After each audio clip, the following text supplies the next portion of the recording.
Oklahoma Matters with Ed Kelley, sponsored by Capital West Securities. In 1993, the first exchange-traded fund, or ETF, was introduced on the American Stock Exchange. Since then, ETFs have become an increasingly popular and practical investment vehicle.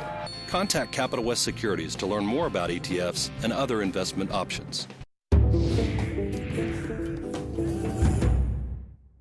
Hi, I'm Ed Kelley, editor of The Oklahoman.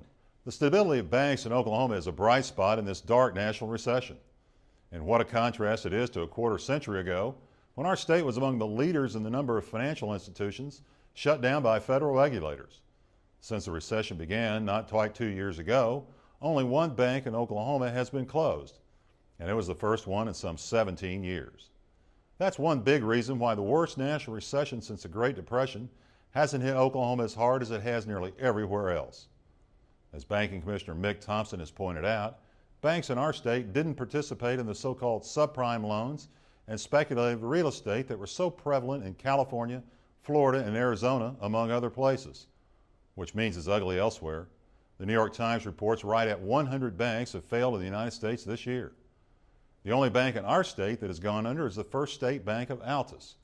Regulators blame the bank's demise on hazardous lending and an excessive level of bad loans. Those terms sound eerily familiar to anyone who lived through the 1980s in Oklahoma. I was business editor of the Oklahoman for a while at the time, and our staff got used to phone calls on Thursday and Friday afternoons from Bob Impey, who was the state's banking commissioner at the time. He was calling to give us the heads up about an unnamed bank that was just a couple hours away from going under. All told, there were more than 100 banks that folded in the 1980s in our state. Whether through good fortune, good business sense, or both, Oklahoma's banking industry has put those days in the distant past, and we can all hope they never return.